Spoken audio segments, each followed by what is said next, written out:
The story of Pastor Joel Osteen today is one that shocks many who once saw him as the smiling face of modern Christianity, a man who rose to international fame by turning Lakewood Church in Houston into one of the largest megachurches in America, with millions tuning in weekly to hear his upbeat sermons promising hope, abundance, and God's blessings. Yet behind the polished image, the best-selling books, and the televised services, Osteen's life has taken a turn that few could have predicted, because mounting controversies, financial scandals, and public backlash have left him in a position where many believe he will never work again in the way he once did. His critics argue that his version of the prosperity gospel exploited faith for personal gain, pointing to his luxurious multi-million-dollar home, his lavish lifestyle, and the immense wealth he accumulated while preaching humility and sacrifice. And these contradictions have become impossible for even his most loyal followers to ignore. During times of crisis, like the devastating Hurricane Harvey in Houston,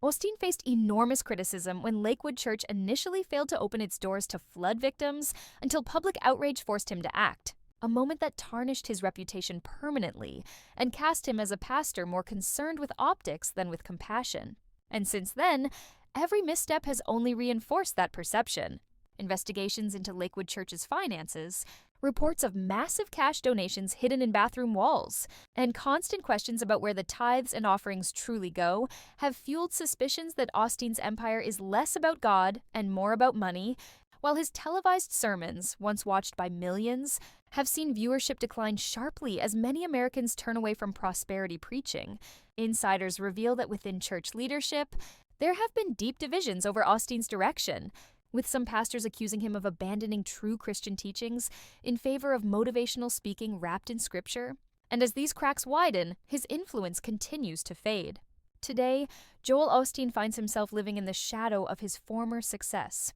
rarely making the kind of headlines he once commanded. And when he does, it is often because of scandal, mockery, or financial investigations rather than spiritual leadership. His critics say that his empire was built on an image that could not withstand scrutiny, and now that image has collapsed, leaving him exposed, vulnerable, and struggling to remain relevant. His church still stands, and his loyalists still gather, but the roar of adoration that once followed him around the world has been replaced by skepticism, ridicule, and doubt. And the devastating truth is that Osteen's life today is not the story of a pastor at the height of his influence, but of a man whose brand has been permanently tarnished, whose credibility is shattered, and whose future in ministry looks increasingly bleak. As public trust continues to erode, and as more people speak out against the prosperity gospel, Joel Osteen has become a symbol not of faith and hope, but of hypocrisy and excess. And that is why many now believe Pastor Joel Osteen will never truly work again,